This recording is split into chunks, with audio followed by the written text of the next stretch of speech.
Hello students, let's learn member function overloading.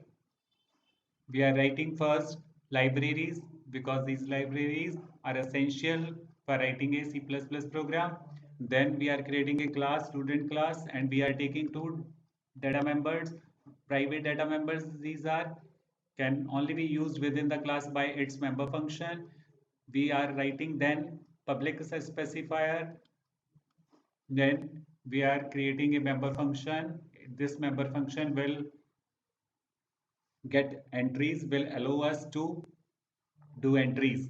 So we are getting here roll number and name entries. So the function name is store. So here we are creating another member function. Its name is also store. Here we are keeping same names. But this function is with arguments.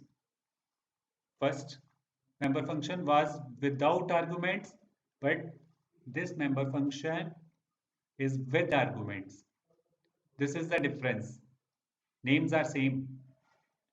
So this member function will take two values. First value will come into R and second value will come into N. And those value will be stored into data members. R value will be stored into RNO and N value will be stored into name. So when we take more than one member functions with same name but with different number of arguments, then this is called member function overloading. So this is an example of member function overloading.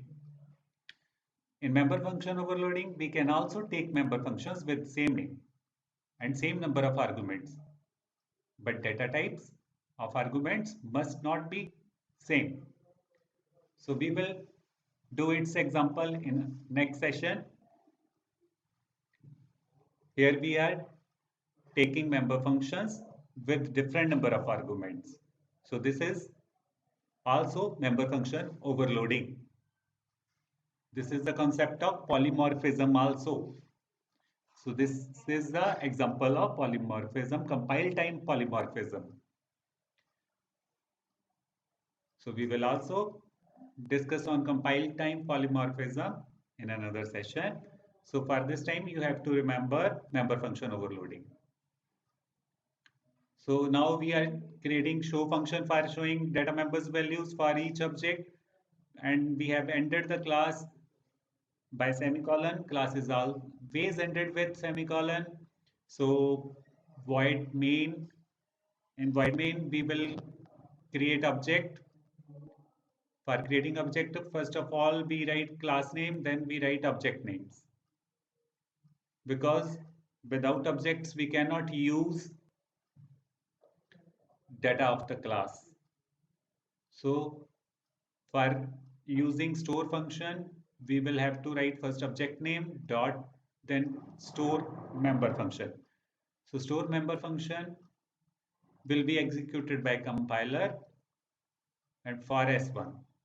So enter data will be stored into data members of S1. So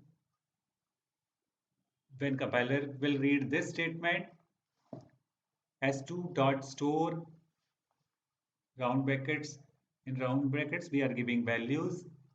We have to give two values because store second member function is with arguments. It is taking two values. 5 value will go to first argument and mother value will go into second argument. So compiler recognizes the same named member functions with a number of arguments.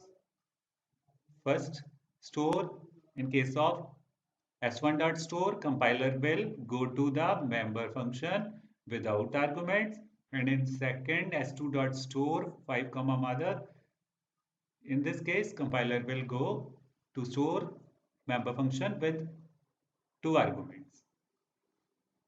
So in this way s1 will get data and s2 will get data. And for showing S1, we can use show member function.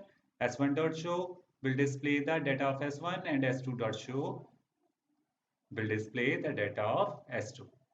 So for using any Data of the class, we have to write first object name, then dot name, then data name. Data means member function or data member. So we have learned today about member function overloading. We end the session here. Till then, have a nice time. Thank you.